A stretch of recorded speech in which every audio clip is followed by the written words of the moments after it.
Te voy a contar una experiencia respecto de mi primer contacto con el tema de la tecnología de datos y cómo eso ha venido transformando el tema de los impuestos y la fiscalización por parte de la autoridad. Recuerdo muy bien que era una noche de noviembre del 2014. Salí de la oficina, aproximadamente 8 de la noche, me subo al coche, tomo el teléfono y lo primero que encuentro en el teléfono, un mensaje cuando lo conecto al auto, es Taquería Los Tres Reyes a 10 minutos. Y me sorprendió porque dije, ¿cómo sabía que iba a ir a los tacos? O sea, ¿cómo supo esto, no? Me sorprendió y dije, pues sí, me dijo iniciar y pues sí, porque realmente iba para allá, ¿no? Y hasta ahí quedó como la experiencia, pero todo me hizo sentido unos meses después, porque en enero justamente, cuando yo era delegado todavía en la Procuraduría de Defensa del Contribuyente, tuvimos un congreso en donde estuvo el jefe del SAT. Y ahí fue revelador, ahí entendí muchas cosas. El jefe del SAT decía, el propósito de la autoridad, en este caso del Servicio de Administración Tributaria, es que llegue el día en el que tú te despiertes, recibas un mensaje de texto en tu teléfono celular y diga, el día de hoy, o buenos días, el día de hoy tu adeudo de impuestos es de tanto. ¿Pagar sí o no? De tal forma que prácticamente le apretara sí y con eso ya estuvieses en el cumplimiento del pago de los impuestos. Por ahí, nuestros amigos, si se meten a YouTube, van a encontrar muchos videos respecto de cómo la autoridad ya traía esto planeado. Estoy hablando, te retiro, esto fue en enero del 2015 el Congreso, en noviembre del 2014 esto, pero el SAT ha venido trabajando previamente, muchos años atrás, en ese tema del uso de la tecnología, el avance de la tecnología. Y el día de hoy está recuperando, o más bien recogiendo los frutos de eso. Y yo aquí vendría o formulo la gran pregunta, es los contribuyentes, los pagadores de impuestos, ¿qué han estado haciendo para hacerle frente o para emparejarse a este avance en el uso de la tecnología frente a la autoridad? Y yo te diría, por muchos tiempos, o hace no reciente, dos cosas, compra de facturas y outsourcing o pagadoras, ¿no? No había o no hubo más. Y entonces es por eso que el día de hoy la autoridad tiene una eficiencia recaudatoria impresionante y es por eso que el día de hoy los contribuyentes se defienden menos. ¿Por qué? Porque no tienen al alcance la herramienta, no trabajaron en cómo prever o cómo hacer frente a este avance tecnológico que debemos de reconocer que la autoridad lo ha hecho muy bien y que desencadena, para mí el último eslabón de esta cadena de transformación tecnológica está en lo que se conoce como el CFDI o vulgarmente conocido como factura. Aquí hay dos cosas bien interesantes. Número uno es cómo nos enfrentamos a un escenario donde la eficiencia de recaudación de impuestos puede ser mucho mayor, pero ¿a qué precio? ¿A qué voy? Actualmente, ¿hay un número? ¿Cuál es la eficiencia de recaudación que tiene hoy por hoy la autoridad? Ok, mira, en cuanto a la eficiencia recaudatoria, te puedo decir que por lo menos los últimos 4 o 5 años el gobierno federal ha recaudado más de lo que recaudó el año anterior. O sea, es decir, cada vez ha venido más y más. Cuando llegó este gobierno, en un principio la estrategia era vamos por los contribuyentes grandes, aquellos deudores que han dejado de pagar grandes impuestos y de ahí se dieron casos como empresas famosas como Electra, el propio grupo Xcaret. Son muchas empresas a las que la autoridad llegó y dijo, a ver, me debes tanto y págame, ¿no? O si no me pagas, vienen las denuncias penales porque yo sé que ya tengo aquí como cierta información de que no has cumplido debidamente. Y empezaron a pagar, empezaron a regularizarse. Algunos evidentemente se fueron al tema de la defensa, pero estamos ahora en una época en donde yo decía en ese momento, bueno, se acabarán los grandotes, irán por los medianos y creo que empezará a trastabillar ahí un poco la recaudación. Lo cierto es que hasta el día de hoy las metas de recaudación han sido superadas. Y entonces si nos vamos ya a un tema de miles de millones de pesos, pues descubriremos que de las cosas que ha hecho muy bien el gobierno federal es justamente recaudar. Aunque si nos vamos como a un pensamiento estratégico, yo sé que las empresas grandes se van a defender en algún momento, pero si no les doy tiempo de reaccionar, primero voy con el grande y yo sé que en la escala los más pequeños no tienen ni el conocimiento ni las herramientas. A la hora que llegue no van a estar prevenidos. Si empiezo al revés la cadena, cuando yo llegue a la empresa grande ya van a haber blindado todas las entradas. Eso es un punto, pero además lo que yo alabaría del gobierno federal o de la estrategia, o que debo de aclarar, no es de este sexenio. Este éxito no viene... ¿De cuándo viene? Yo aproximadamente, por lo menos desde el 2012, 2014, los grandes cambios, que es cuando desaparece la factura en papel, se crea la factura digital, que eso es 2014. Pero ya desde antes venía el tema de cuando evoluciona los sistemas de declaraciones, de dejar de presentar la declaración en papel. Eso fue a partir de 2010. ¿A quién se lo debemos? O sea, ¿fue un presidente como tal? ¿Fue Pues una dependencia? Yo creo que fue todo un sistema. Yo podría identificar el sexenio de Vicente Fox y de Felipe Calderón. Fue donde empujaron mucho este avance de los personajes icónicos. Ya en el SAT federal, a mí me parece que un personaje que fue revolucionario y que empujó mucho fue Aristóteles Núñez, cuando fue jefe del SAT, pero ya venía como hacia atrás. O sea, ya tenían un trabajo previo de decir cómo llegamos, cómo hacemos para ser más eficientes en la recaudación, y sin duda fue el tema de la tecnología. Y les ha funcionado. O sea, el día de hoy yo te podría decir que es el fruto de la consecuencia de todo ese cambio de paradigma, desde dejar de presentar la declaración en papel, ahora al tema de que sí o sí tienes que hacerlo digital, y el tema de la fiscalización, que va por ahí, y que el eje central es el CFDI o la factura, como se conoce comúnmente. Cae, y dime si me equivoco, ¿no?, en todos los principios de la economía conductual. O sea, si nos vamos con Jeff Bezos, Amazon, o sea, el fundador, realmente es científico de datos. A partir de la ciencia de datos y de la analítica es que crea el concepto de Amazon para producir el monstruo que hoy es. Hubo un caso muy sonado de una niña de 16 años que empezó a recibir publicidad sobre artículos de la sexualidad, y condones, y pruebas de embarazo, y cosas para bebés, y lencería, y cosas que no tendría por qué recibir una niña de 16 años. Pasa el tiempo y los padres que detectan esto llevan a cabo una demanda contra Amazon por estarle metiéndole a la niña ideas en la cabeza. Empiezan a escarbar en por qué el algoritmo le envió este contenido a la niña. Y resulta que el algoritmo ya había entendido que la niña no solo ya había empezado su desarrollo, sino que estaba embarazada. Wow. Y el algoritmo de Amazon se dio cuenta de que estaba embarazada antes de que la niña supiera que estaba embarazada. Vaya. Y esto es a través de que cuando tú interactúas con cualquier plataforma, la cantidad de segundos que pasas en una pantalla, o dónde pasas tu cursor, dónde cliqueas, cuántas veces, a qué hora, de qué manera, todo eso te delata. Pero aquí, ¿qué está pasando con el CFDI? Porque ahí tú estás entregando todo. Ya no es... sí, ya es directo. O sea. Mira, acabas de decir algo que para mí implica la revelación del lado oscuro de la autoridad o del SAT. Te voy a decir por qué. Hace no mucho justamente estaba leyendo respecto del tema de cómo funciona el algoritmo. Y el autor dijo algo que para mí fue sorprendente, pero que ahora que te lo diga te puede parecer como tan básico.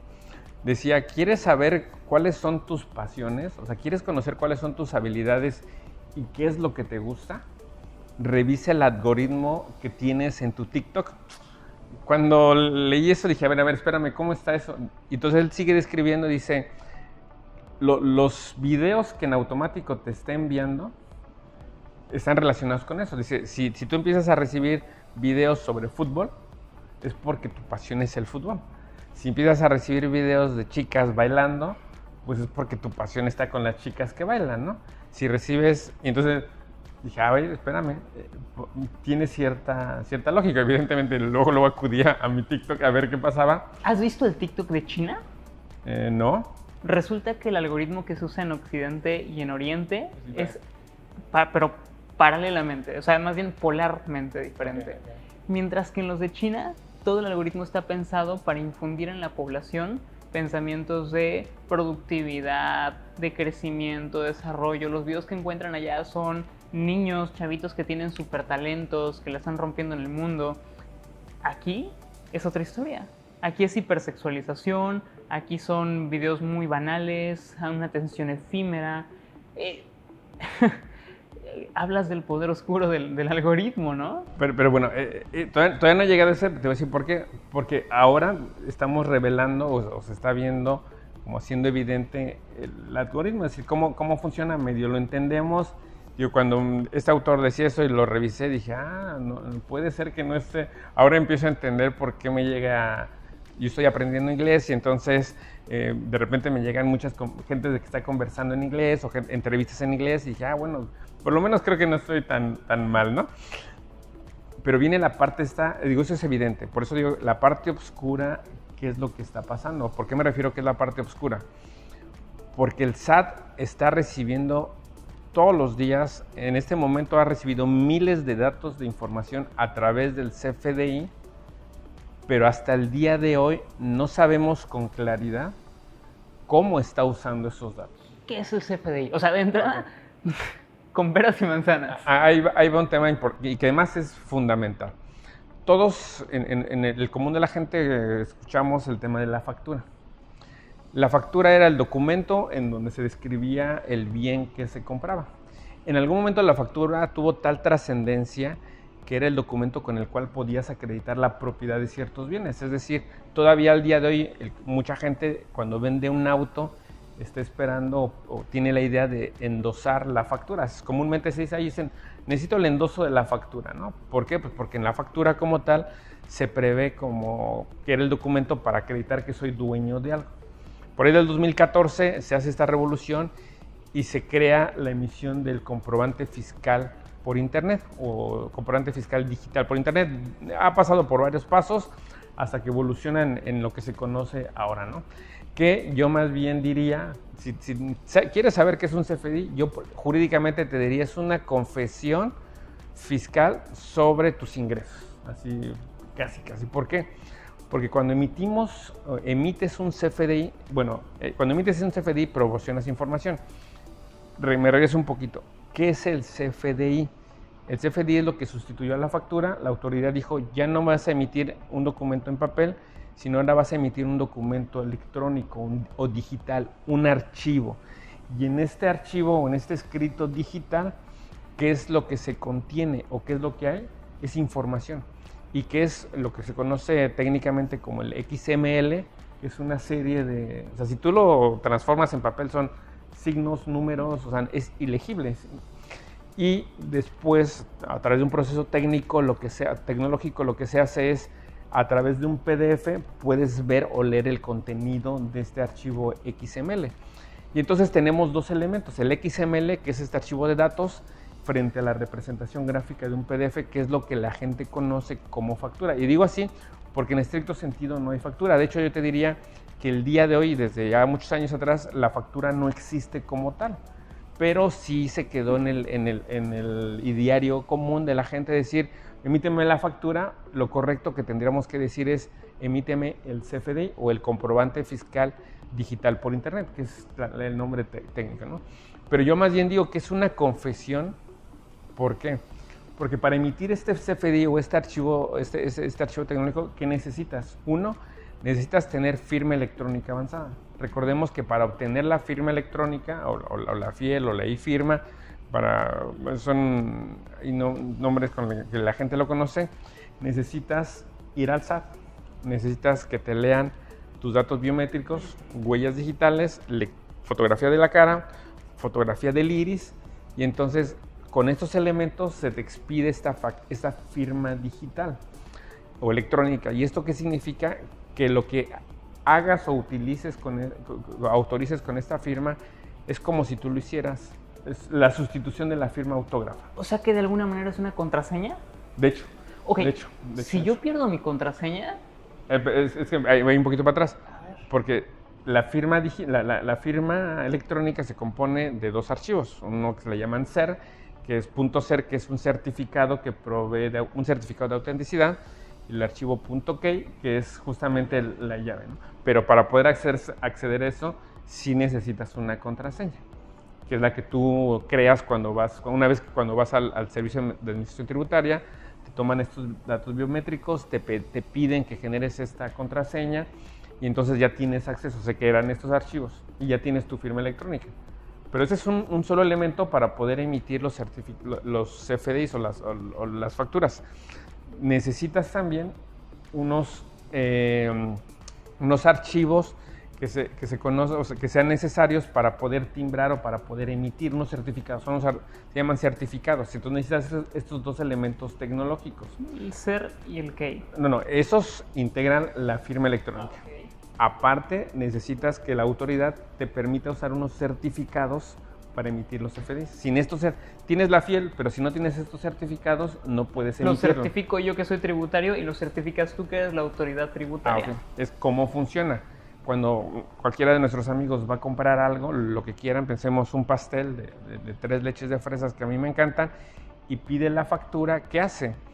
O el CFDI, el vendedor se mete al portal del SAT o un proveedor autorizado, incorpora estos datos, vincula los certificados, y cuando se dice que timbra, esa información se va al SAT, a los archivos del SAT.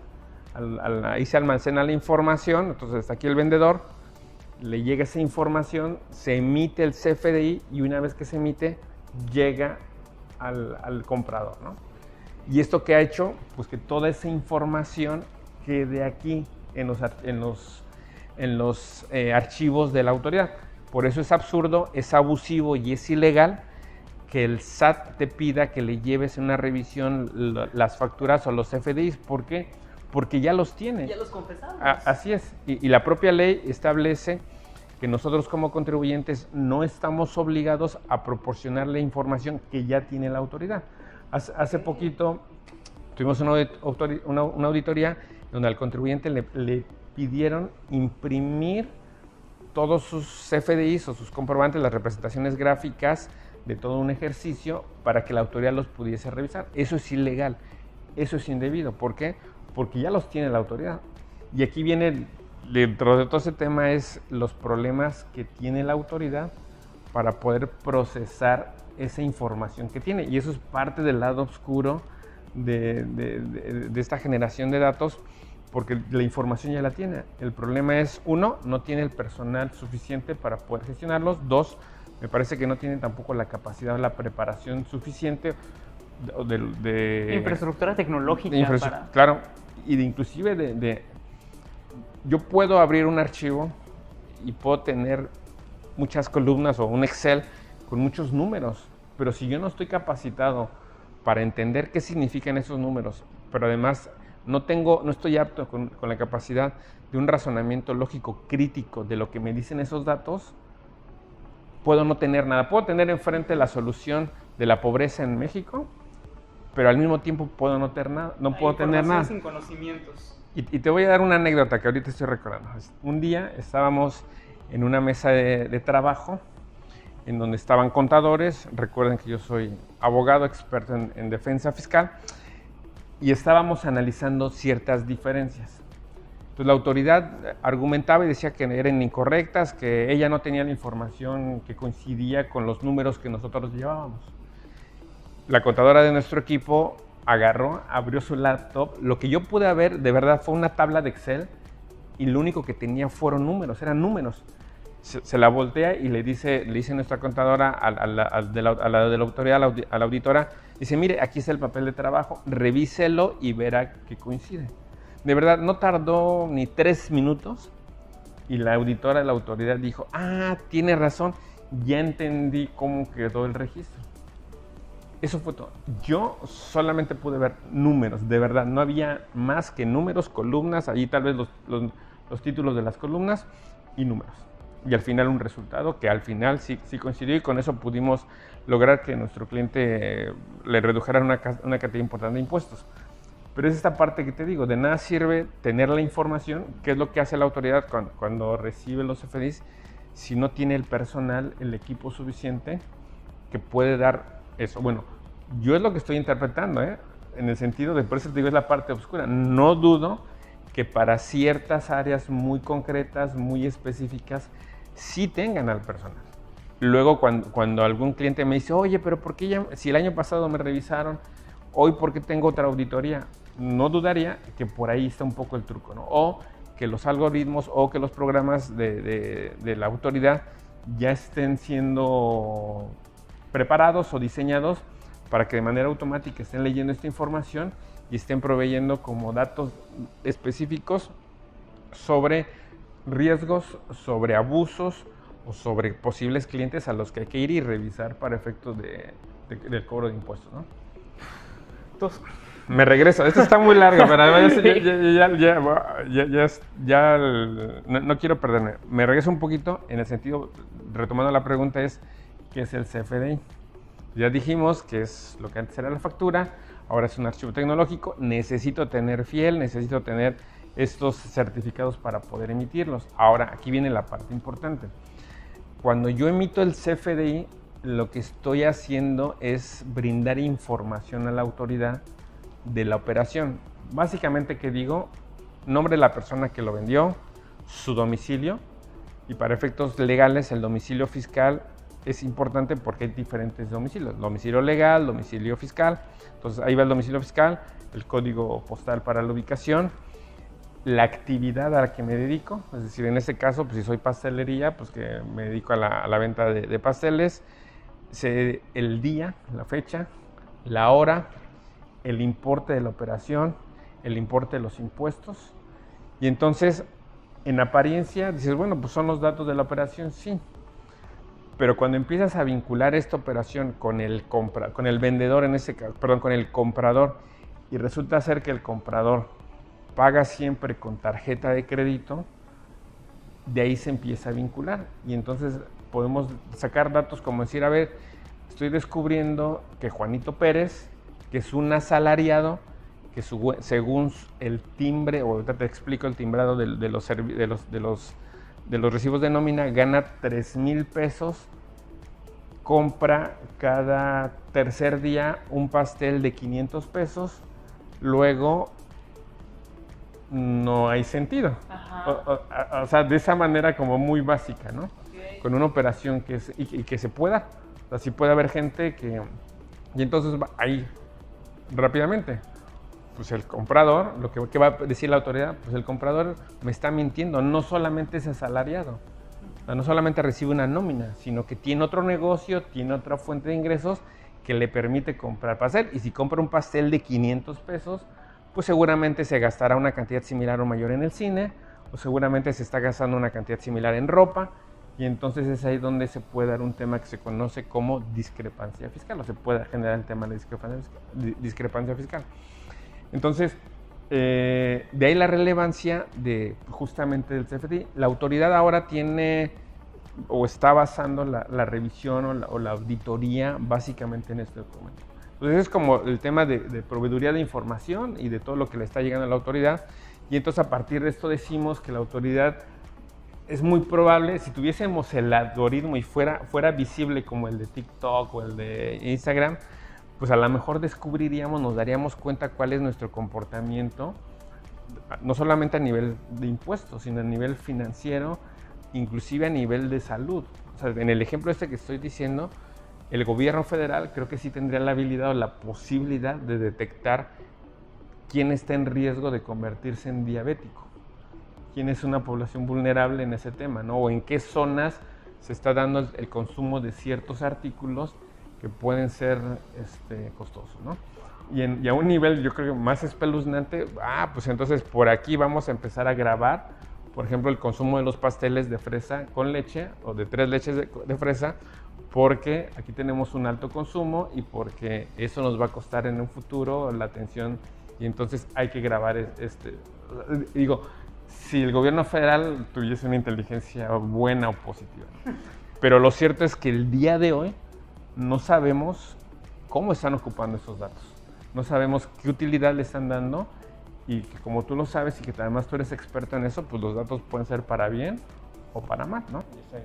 Y que a nivel regulatorio también es un tema interesantísimo. Justamente acaban de apelar, ¿no? Una regulación porque la recopilación de datos la tenían para compartir con terceros. O sea, totalmente anticonstitucional. Y acaban de apelar para que esa ley se frene. O sea, más bien, para que no sea permitido bajo la ley que se compartan los datos. Yo te hacía una pregunta con la contraseña. Yo pierdo mi contraseña, le doy restablecer, voy a mi correo y tengo una nueva. Claro. Pero ¿qué pasa cuando me roben los datos biométricos? ¿Qué va a pasar cuando me roben mi rostro, mis huellas digitales, mi iris? Te voy a platicar que aún y cuando no hemos llegado a ese sistema, ya hay casos, y hay muchos casos de usurpación de personalidad fiscal. ¿Y esto cómo sabe? Miren, cuando tú vas a tramitar tu fiel, la autoridad te dice, o sea, es tu clave, no puedes compartirlo, o sea, es tuyo, no. Y lo primero que hacemos o hace la gente que es, pues se le entrega al contador. Al contador, claro. O sea, yo no voy a meter, no tengo tiempo, el contador, ¿no?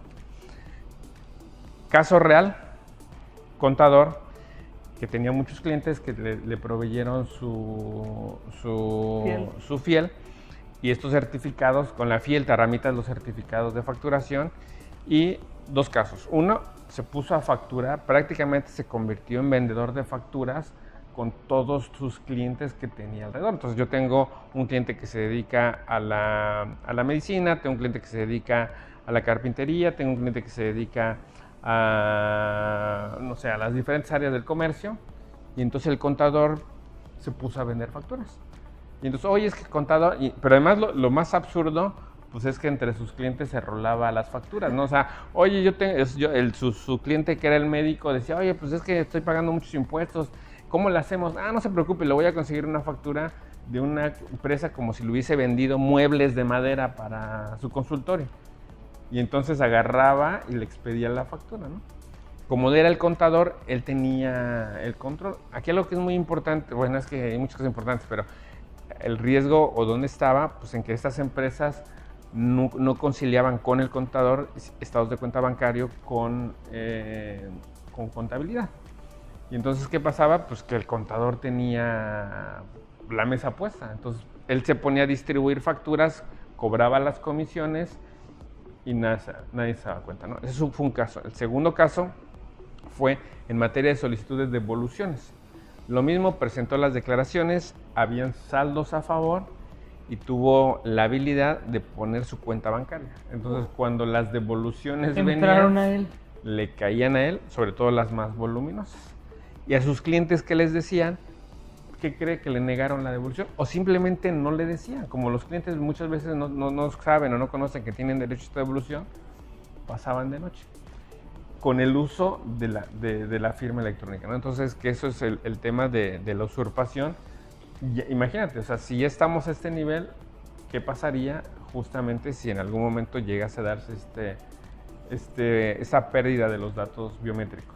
Si tuvieras que dejarle 3 consejos a la audiencia, entendiendo el riesgo y las implementaciones de esta tecnología de recabación de datos de la autoridad, ¿cuáles serían esos consejos que les darías? Ok, número 1, emites CFDIs de operaciones reales. Ya no es, la autoridad te va a pillar en una mentira en cualquier momento por el cruce de información. Número 2, no entregues tu fiel de manera a ciegas hacia el contador o alguien de tu asistente, previamente un convenio de confidencialidad o inclusive un contrato en donde pueda haber una responsabilidad por el mal uso de estos archivos. Y número 3, el hacer una conciliación bancaria siempre entre tus operaciones o las operaciones propias frente al tema contable, ¿no? No hay que dejar todo al mano del contador, sino que ir buscando que amarre justamente para cuidar que no haya operaciones extrañas o que tú no hayas generado. Te agradezco enormemente, es un placer como siempre. Gracias. Y ojalá si tienen dudas déjenlos ahí en los comentarios, estamos encantados y yo creo que esta no se acaba, tiene que haber segunda parte. Totalmente. Pero estamos a la orden. Marcos. Genial, muchas gracias. Que les sea de utilidad.